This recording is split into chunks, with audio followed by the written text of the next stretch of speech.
வணக்கம் friends, welcome back to our TNPC web news. இன்றைக்கி நம்ம டிஎன்பிசி வெப் நியூஸில் பார்க்க போகிறது 9th தமிழில் ஃபஸ்ட் டேர்மில் உள்ள வளரும் செல்வம் அப்படின்ற ஒரு உரைநடை தான் நம்ம இன்றைக்கி பார்க்க போகிறோம். வித் ஷார்ட்கட்ஸோடு பார்க்க போகிறோம். இதில் தேவையில்லாத பாயிண்ட்ஸ் எல்லாமே நான் அடிச்சிருக்கிறேன். சரி, வாங்க வீடியோக்குள்ளே போயிடலாம். ஃபஸ்ட்டு இந்த பாக்ஸில் உள்ளது எல்லாமே படிச்சிடலாம். சாஃப்ட்வேர் அப்படின்றது மென்பொருள், எல்லாருக்குமே தெரியும். இருந்தாலும் சாஃப்ட் அப்படின்னா மென்மே அந்த மாதிரி ஒரு மீனிங் வரும். அதனால் சாஃப்ட்னா மென்னு, வேர்னா அது ஒரு பொருள் அந்த மாதிரி ஞாபகம். ஸோ சாஃப்ட்வேர் அப்படின்றது மென்பொருள் அந்த மாதிரி ஞாபகம். இதில் ஷார்ட்கட்டுக்காக தான் சொல்கிறேன். ப்ரௌசர் அப்படின்றது உளவி. அதாவது நீங்கள் லீவ் நாளில் ப்ரௌசிங் சென்டரை ஒரு மெயில் அனுப்புறதுக்காக ப்ரௌசிங் சென்டரை தேடி இந்த உலகத்தையும் சுற்றி வரீங்க அந்த மாதிரி ஞாபகம் வச்சுக்கோங்க. ஸோ உளவி வர்றீங்க அந்த மாதிரி ஞாபகம் வச்சுக்கோங்க. ஸோ ப்ரௌசர் அப்படின்னா உளவி அந்த மாதிரி ஞாபகம் வச்சுக்கோங்க. அதுக்கப்புறம் கிராப் அப்படின்றது செதுக்கி, நம்ம கிராப் பண்ணணும் அப்படின்னு சொல்லி சொல்லுவோம் இல்லைங்களா. ஸோ அது செதுக்கி, இது ஈஸியாக வச்சுக்கலாம். அதுக்கப்புறம் கர்சர்னா இப்போ நீங்கள் பார்த்துட்டு இருக்கீங்களா, இதுதான் கர்சர், சரிங்களா. ஸோ இது கர்சர் அப்படின்னா ஏவி அல்லது சுட்டி. ஸோ இதை வச்சு நம்ம ஏவலாம், இல்லைன்னா ஏதாவது ஒரு பொருளை கிளிக் பண்ணி காட்டலாம் இல்லைங்களா, அந்த மாதிரி ஞாபகம் வச்சுக்கோங்க.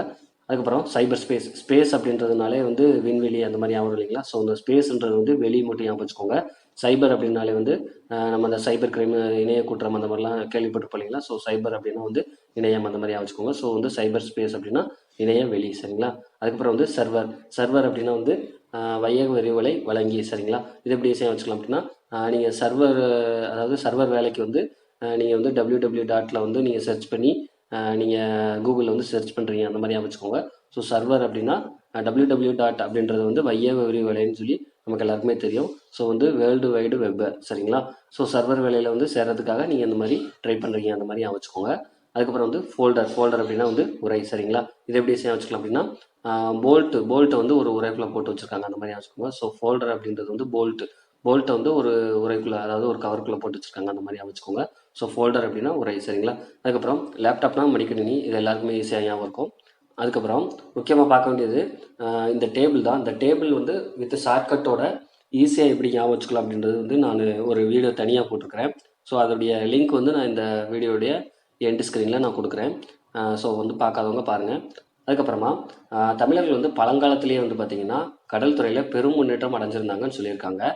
சங்க இலக்கியத்தில் நாவாய், வங்கம், தோணி, களம் அப்படின்ற இந்த பல வகையான சொற்கள் பார்த்திங்கன்னா கடற்கலன்கள் இயக்கப்பட்டதற்கான குறிப்புகள் இருக்குது அப்படின்றது காட்டுதுன்னு சொல்லியிருக்காங்க. எதுலன்னா சங்க இலக்கியத்தில், சரிங்களா, ஞாபகம் வச்சுக்கோங்க. ஸோ சங்க இலக்கியத்தில் நாவாய், வங்கம், தோணி, களம் போன்ற பல வகையான கடற்கலன்கள் இயக்கப்பட்டதற்கான குறிப்புகள் இருக்குது அப்படின்னு சொல்லியிருக்காங்க, சரிங்களா.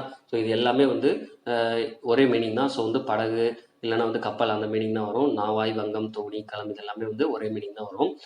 ஸோ இது ஞாபகம் வச்சுக்கலாம். அதுக்கப்புறம் தமிழ் சொல்லாகிய நாவாய் அப்படின்றதே ஆங்கிலத்தில் நேவி அப்படின்னு சொல்லி ஆகியுள்ளது அப்படின்னு சொல்லியிருக்கிறாங்க, சரிங்களா. ஸோ தமிழ் சொல் நாவாய், ஆங்கிலத்தில் நேவி, சரிங்களா. ஸோ நேவியில் செலக்ட் ஆயிருக்காங்க அந்த மாதிரி சொல்லுவாங்க இல்லைங்களா, அந்த மாதிரி ஞாபகம் வச்சுக்கோங்க. அதுக்கப்புறமா உலகின் தொன்மையான மொழியாகவும் செவ்வியல் மொழிகளுள் ஒன்றாகவும் திகழ்வது எது அப்படின்னா கிரேக்க மொழி, சரிங்களா. ஸோ இந்த இடத்துல கொஞ்சம் ட்விஸ்ட் பண்ணுவாங்க. ஸோ தமிழ் மொழி அப்படின்னு சொல்லி ஆப்ஷனில் கொடுப்பாங்க. ஸோ அது ஞாபகம் வச்சுக்கோங்க. ஸோ உலகின் தொன்மையான மொழியாகவும் செவ்வியல் மொழிகளுள் ஒன்றாகவும் திகழ்வது கிரேக்க மொழி, சரிங்களா. இது கொஞ்சம் ஞாபகம் வச்சுக்கோங்க. அதுக்கப்புறம் இம்மொழியில் கடல் சார்ந்த சொற்களில் சில தமிழ் சொற்கள் இடம்பெற்றிருக்குன்னு சொல்லியிருக்காங்க. ஸோ அது எந்தெந்த சொல் அப்படின்றது இங்கே கொடுத்துருக்காங்க.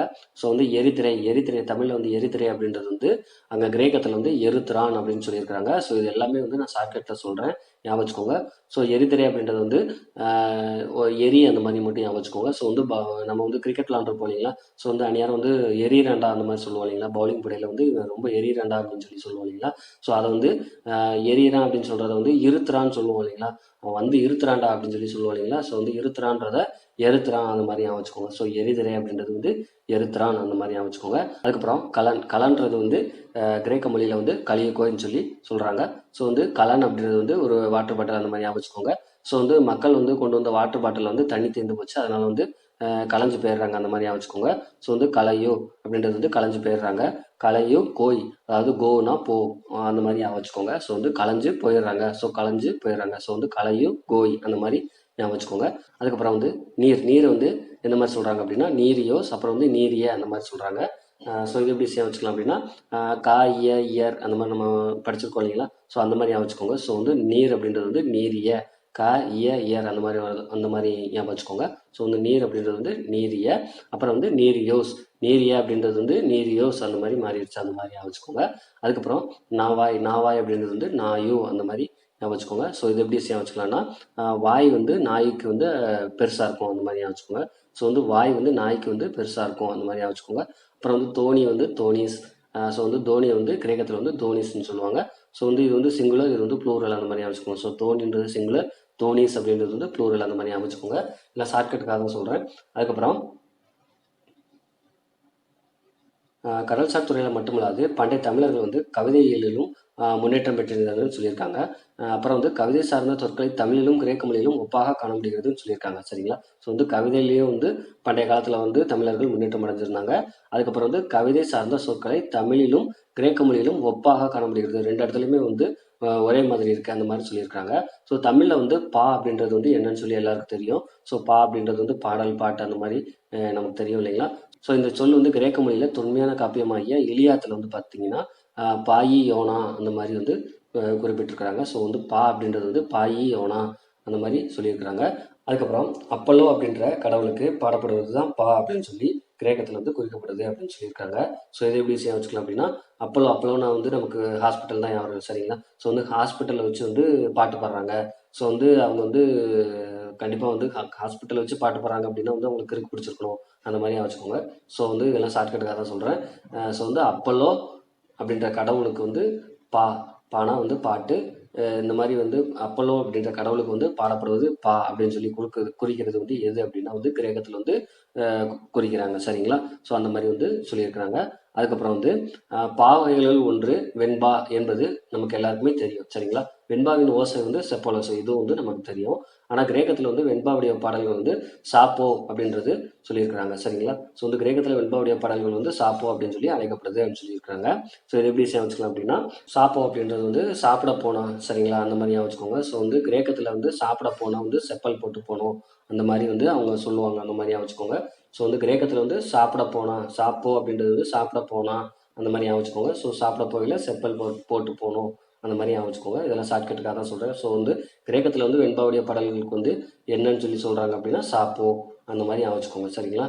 அதுக்கப்புறம் இது கிரேக்கத்தில் இருந்து லத்தீன் மொழிக்கு வந்து பின் ஆங்கிலத்தில் சேபிக் ஸ்டான்சா அப்படின்னு சொல்லி அழைக்கப்படுதுன்னு சொல்லியிருக்காங்க. ஸோ வந்து கிரேக்கத்துல இருந்து லத்தீனுக்கு வந்து அதுக்கப்புறம் ஆங்கிலத்தில் தான் வந்து சேபிக் ஸ்டான்சா, அந்த சேபிக் ஸ்டான்சா ஸ்டான்சா அப்படின்றது வந்து டான்ஸா அந்த மாதிரி ஞாபகம் வச்சுக்கோங்க. ஸோ வந்து சேபிக் டான்ஸா அந்த மாதிரி ஞாபகம் வச்சுக்கோங்க. இந்த சேபிக் டான்ஸ் அப்படின்றது வந்து ஆங்கிலம். சரிங்களா? ஸோ வந்து கிரேக்கத்துல இருந்து லத்தீன் மொழிக்கு வந்து அதுக்கப்புறம் வந்து ஆங்கிலத்தில் வந்து சேபிக் ஸ்டான்ஸா அப்படின்னு சொல்லி சொல்கிறாங்க. அதுக்கப்புறம் வந்து பாவின் சுவைகளில் வந்து ஒன்றா வந்து என்ன சொல்கிறாங்க அப்படின்னா இளிவரல் அப்படின்னு சொல்லி சொல்கிறாங்க. ஸோ இந்த இளிவரல் அப்படின்றது வந்து துன்பச்சுவை அப்படின்னு சொல்லி தமிழ் இலக்கணங்கள் வந்து சுட்டுது அப்படின்னு சொல்லி சொல்லியிருக்காங்க. கிரேக்கத்தில் வந்து துன்பச்சுவையுடைய பாடல்கள் வந்து எலிகியா அப்படின்னு சொல்லி அழைக்கப்படுதுன்னு சொல்லியிருக்காங்க. சரிங்களா? ஸோ வந்து இது எப்படி வச்சுக்கலாம் அப்படின்னா துன்பச்சுவை, அதாவது ஒருத்தர் வந்து துன்பமாக இருக்கிறது வந்து கண்ணீர் விட்டு அழுவான் இல்லைங்களா? ஸோ வந்து இலியாது அப்படின்னு சொல்லி சொல்லுவாங்க இல்லைங்களா? ஸோ அதான் வந்து இலிவரல் அந்த மாதிரி ஞாபகம் வச்சுக்கோங்க. அதே மாதிரி இலிகியா அங்கே வந்து கிரேக்கத்தில் வந்து என்ன சொல்லுவாங்கன்னா நம்ம தமிழில் வந்து இலிவரல் சொல்கிற மாதிரி கிரேக்கத்தில் வந்து இலிகியா அந்த மாதிரி சொல்லுவாங்க. அந்த மாதிரி ஞாபகம் வச்சுக்கோங்க. ஸோ கிரேக்கத்தில் துன்பச்சுவையுடைய பாடல்கள் வந்து இலிகியா. சரிங்களா? அதுக்கப்புறம் வந்து அந்த இலியாத் காப்பியம் அப்படின்றது வந்து கிமு 8ஆம் நூற்றாண்டை சேர்ந்தது. இது எப்படி ஈஸியாக வச்சுக்கலாம் அப்படின்னா இலியாத் அப்படின்றது வந்து இட்லி அந்த மாதிரி வச்சுக்கோங்க. ஸோ பக்கத்தில் வந்து இட்டு போட்டிங்கன்னா இட்லி அந்த மாதிரி வச்சுக்கோங்க. இட்லி வந்து 8 ரூபா அந்த மாதிரி வச்சுக்கோங்க. ஒரு இட்லி 8 ரூபா தானே இப்போ. ஸோ அந்த மாதிரி வச்சுக்கோங்க. அதுக்கப்புறம் வந்து இதெல்லாம் ஷார்ட்கட்டுக்காக தான் சொல்கிறேன். அதுக்கப்புறம் கிரேக்கத்திலிருந்து தமிழ்நாட்டிற்கு கடலில் எவ்வழியாக வர வேண்டும் அப்படின்றத வந்து கிரேக்க நூல் வந்து விளக்குது அப்படின்னு சொல்லி சொல்லியிருக்காங்க. ஸோ வந்து கிரேக்கத்திலேருந்து தமிழ்நாட்டுக்கு வர்றதுக்கு கடலில் எப்படி வந்து எந்த வழியாக வரணும் அப்படின்றத வந்து கிரேக்க நூல் வந்து விளக்குதுன்னு சொல்லியிருக்காங்க. ரொம்ப ஆச்சரியப்படக்கூடிய ஒரு விஷயம். ஸோ வந்து இந்த நூலில் வந்து தமிழ்நாடு பற்றியெல்லாம் வந்து குறிப்பிட்டிருக்காங்களா அப்படின்னு சொல்லி இந்த உரைநடையில் வருது. ஸோ வந்து இது வந்து என்ன இதில் அப்படி அதிசயமாக குறிப்பிட்டிருக்கிறாங்க அப்படின்னா வந்து அதில் எரித்ரேசின் ஆஃப் த பெரிப்புலஸ் அப்படின்னு சொல்லி கொடுத்துருக்காங்க. ஸோ வந்து இந்த நூலில் வந்து இந்த நூலுடைய பேர்லேயே தமிழ் சொல் இருக்குதுன்னு சொல்லி சொல்கிறாங்க. ஸோ வந்து எரித்ரியேசின் ஆஃப் த பெரிப்புலஸ் அப்படின்ற நூலுடைய பேரில் வந்து தமிழ் சொல் இருக்குதுன்னு சொல்லியிருக்காங்க. அது என்னது அப்படின்னா எரித்திரே அப்படின்றது தான் அதுன்னு சொல்லியிருக்காங்க.